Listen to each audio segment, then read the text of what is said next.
Mm. The wind tearing through the jagged peaks of the Colorado Rockies had a voice. The locals in the small, insular town of Oak Haven swore it sounded like a dying train whistle, especially when it whipped through the valley and hammered against the raised wooden foundations of the older cabins. When Adrian Cole, a 62-year-old retired structural engineer from Chicago, bought the old Miller property, the town collectively shook its head. The cabin sat on a rocky outcrop at the edge of town, perched on heavy timber pylons. For decades, it had been known locally as the Ice Box. Because it was elevated off the frozen earth, the winter winds channeled directly beneath the floorboards, sucking the heat out of the structure faster than any wood stove could replenish it. The previous owner had abandoned it after suffering severe frostbite on his own living room sofa. Adrian didn't seem to care. He was a quiet, meticulous man who wore faded flannel shirts and kept a small notebook in his breast pocket. He wasn't exactly welcomed with open arms. Oak Haven was the kind of town where if your grandfather hadn't drank at the local tavern, you were considered a tourist. At Eleanor's Diner, the undisputed epicenter of local gossip, the betting pool began almost immediately. "I give him until Thanksgiving," Greg Mitchell announced loudly one crisp October morning, stabbing at a plate of scrambled eggs. Greg was a burly, boisterous local contractor who drove a heavily lifted diesel truck and viewed anyone from a major city with deep, ingrained suspicion. Soon as that first real freeze hits and the wind gets under that floor, he'll be packing his bags. You can't fight the mountain. The old man doesn't even have a cord of wood chopped yet. Eleanor Jenkins, pouring coffee behind the counter, nodded in agreement. "It's a shame, really. Nice enough guy, but clueless. He came in yesterday asking where the nearest heavy equipment rental was. Says he needs a backhoe." Greg laughed, the booming, abrasive sound. "A backhoe? What's he going to do? Dig a grave for himself?" The laughter in the diner was genuine. They knew the brutal reality of Oak Haven winters. They didn't know Adrian. By the second week of November, the frost had hardened the ground, and the sky had taken on that pale, flat gray that promised snow.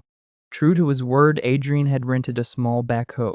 But he wasn't chopping wood, nor was he installing heavy-duty skirting around the base of his cabin like any sane person would do to block the draft. Instead, Adrian was digging. He dug a massive, snaking trench right through his front yard, plunging a full 10 feet deep well below the mountain's frost line.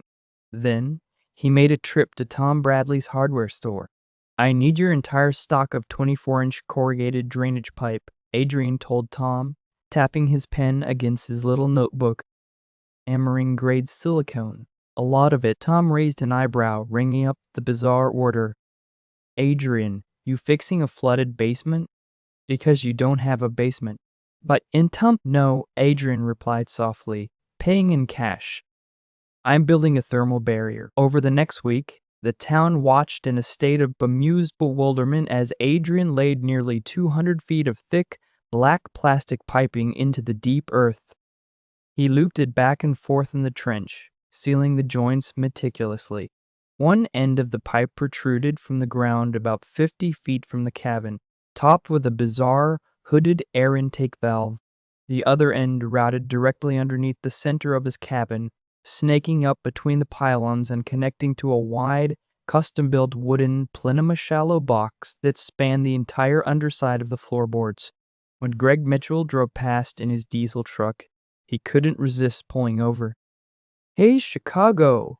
Greg yelled, rolling down his window, the frigid air biting at his cheeks. "What in the hell is that? You installing a subterranean slip and slide? Or is that a giant sewer pipe so you don't have to walk to an outhouse?" Adrian paused, wiping dirt from his forehead. He looked at the pipe, then at Greg.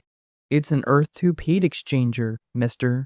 Mitchell. The ambient temperature of the soil 10 feet down stays at a constant 55 degrees, even when it's 20 below on the surface.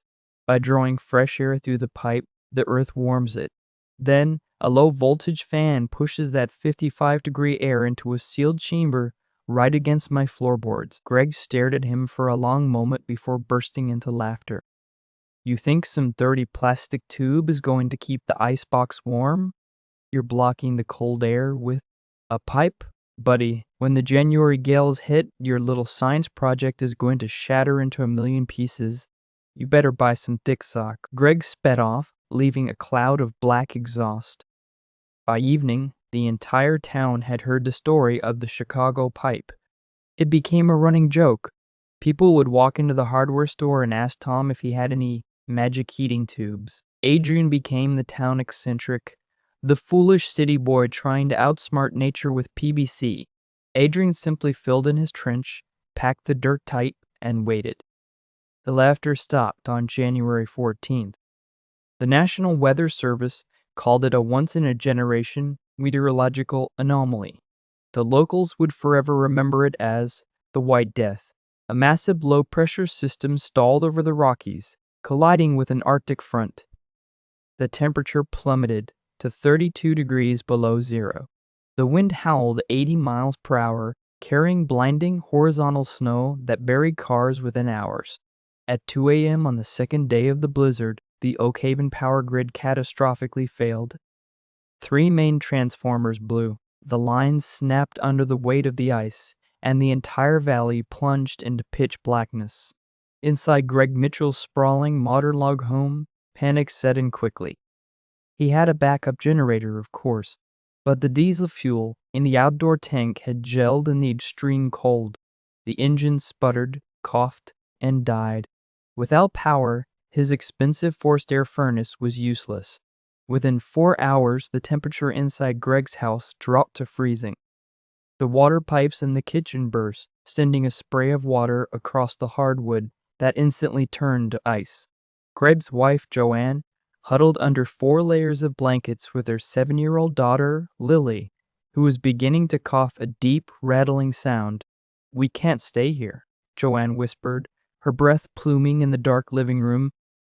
"Lily's lips are turning blue, Greg. We have to go to the community center. The roads are completely drifted over," Greg said, his voice tight with real fear.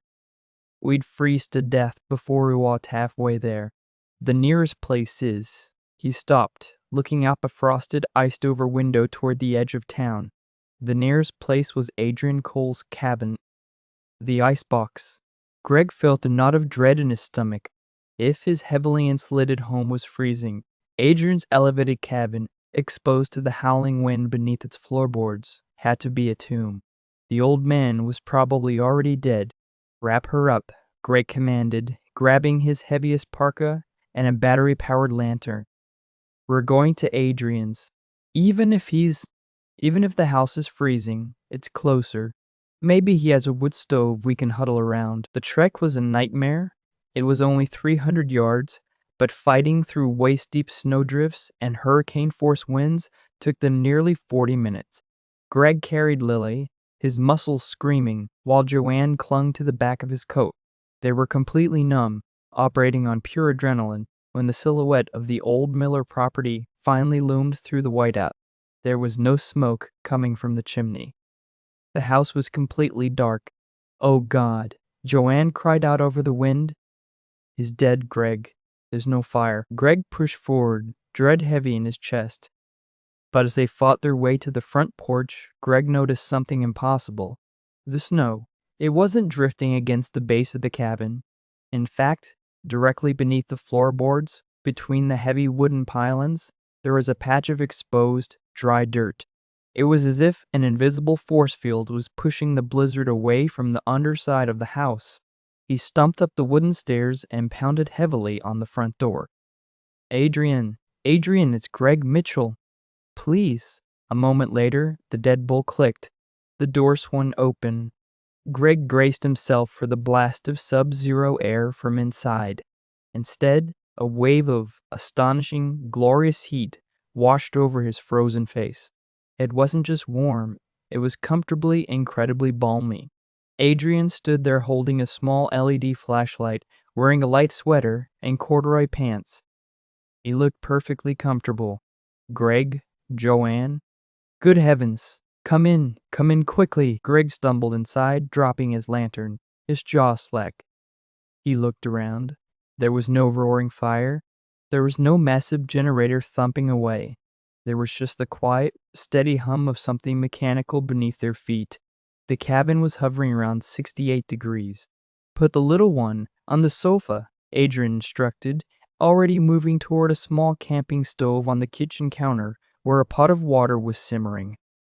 "I have thermal blankets. Let's get those wet coats off." Joanne broke down in tears of relief, unwrapping Lily, who immediately stopped shivering as the ambient heat of the room enveloped her. Greg just stood by the door, completely dumbfounded.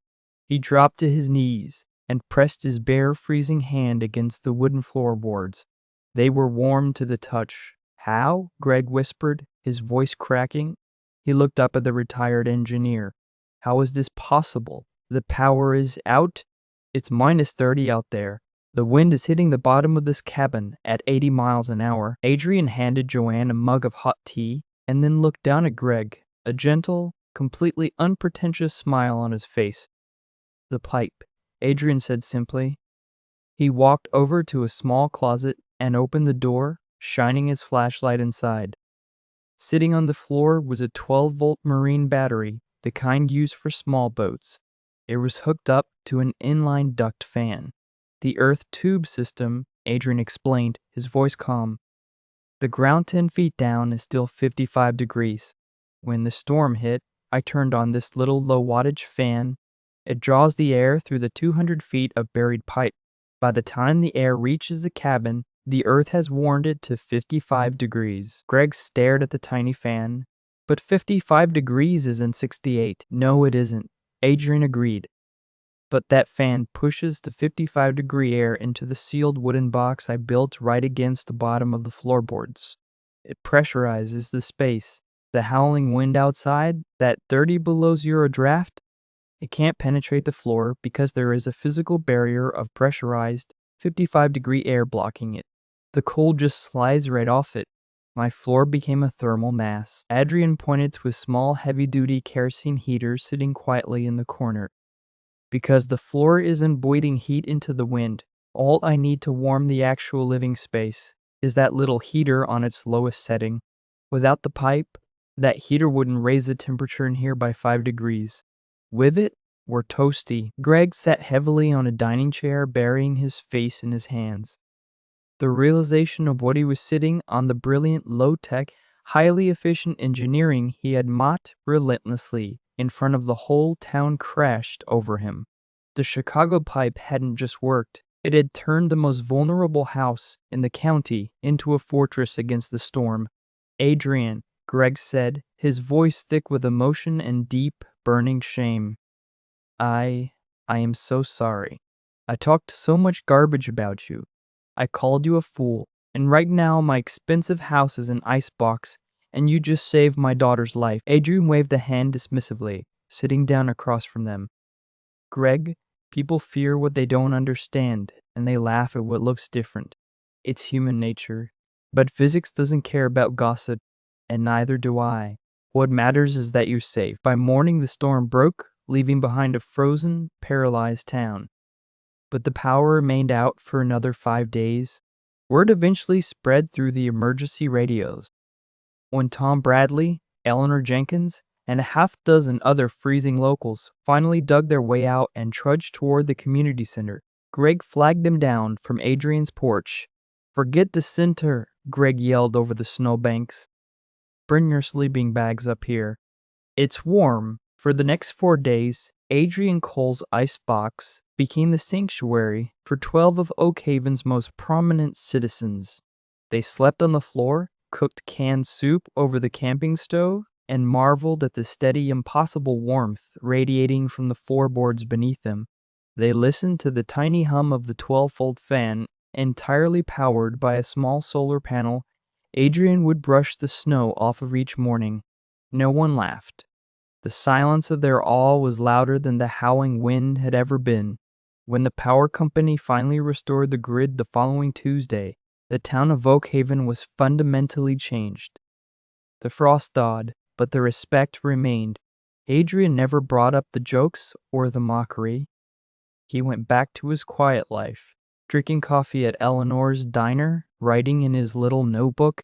But things were different. When he walked in, Eleanor poured his coffee before he even sat down, and nobody side-eyed him.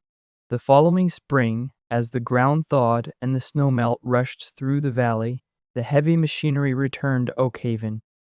But it wasn't Adrian renting it this time. It was Greg Mitchell. He was operating a backhoe in his own front yard, digging a trench exactly 10 feet deep. Standing on the edge of the trench, holding a little notebook and a cup of coffee, was Adrian Cole, pointing out exactly where the first section of 24-inch corrugated pipe needed to go.